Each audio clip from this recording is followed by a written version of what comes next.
ఉంటే ఏమైందంటే అర్థమైనట్టే ఉంటది. ఈ రోజు ఈ పాయింట్లు చెప్పారు అన్నట్టే ఉంటది.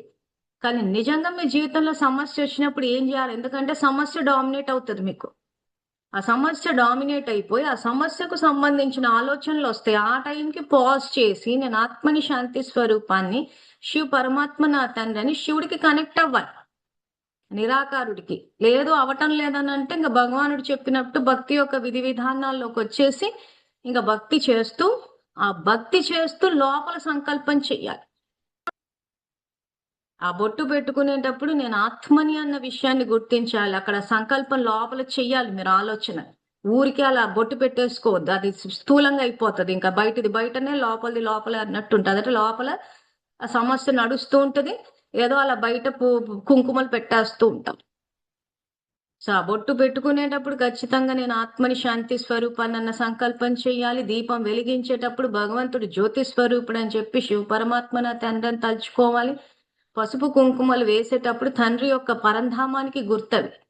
సో నేను పరంధామ నివాసిని, తండ్రి పరంధామ నివాసిని అని చెప్పి తలుచుకోవాలి.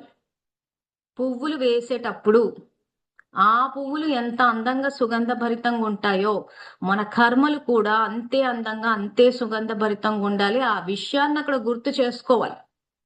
పువ్వులతోటి మనం అర్చిస్తుంటే శివుడు ఇంప్రెస్ అయిపోవడం కాదు, మన కర్మల ద్వారా ఇంప్రెస్ అవుతాడు. పూజ చేయాల్సింది కర్మల ద్వారా. సో అందుకే ఇందాక శ్లోకంలో ఏం చెప్పాడు, మీరు డైరెక్ట్ గా నన్ను తలుచుకోలేకపోతే ఎందుకు తలుచుకోవాలనని? శక్తి కోసము. శక్తి లోపించింది. సో రాలేకపోతే భక్తి యొక్క విధి విధానాల ద్వారా రమ్మన్నా. సో నేను ఏవైతే డైరెక్ట్ గా సంకల్పాలు చెప్పానో మీరు ఆ పూజ చేస్తూ లోపల సంకల్పాలు చేయాలి. చేసి శ్రేష్ట కర్మలు చేసి మీరు ఎప్పుడైతే కర్మల ద్వారా పూజిస్తారో అప్పుడు శివుడు ఇంప్రెస్ అవుతాడు.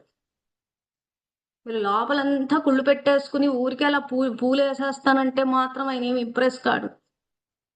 లోపల పువ్వులు వేసేస్తాము, లేకపోతే పొద్దున్న లేవనే పక్కింటి కొంతమంది వాకింగ్కి వెళ్ళిపోయి వాళ్ళ ఇంట్లో వీళ్ళింట్లో పూలన్నీ తీసుకొని వచ్చేస్తారు. దొంగతనం చేసుకుని వచ్చి పెడితే అసలుకే నచ్చదు ఆయనకి. మన లెక్కన అబ్బా రోజు పువ్వులతోటి పూజ చేసేసి ఆ బొట్లు పెట్టేసుకుని మనం ఎన్ని వేషధారణలు మార్చినా శివుడు బోలానాథుడు అని అంటే ఆయన అమాయకుడు కాదు, మనం అమాయకులం. బోలా నాథుడు, నాథుడు అంటే ఏంటి? మాస్టర్. అంటే మనలాంటి అమాయకులకు మాస్టర్ ఆయన. అమాయకుడు కాదు, జ్ఞానసాగరుడైన. సో మనం అక్కడ దొంగతనం చేసి ఇక్కడ దొంగతనం చేసి పెడితే అసలు మనం ఏం ఆలోచిస్తున్నాం ఇక చేసే వాళ్ళే తెలుసుకోవాలి ఆ విషయం. నిజాయితీ అవసరం.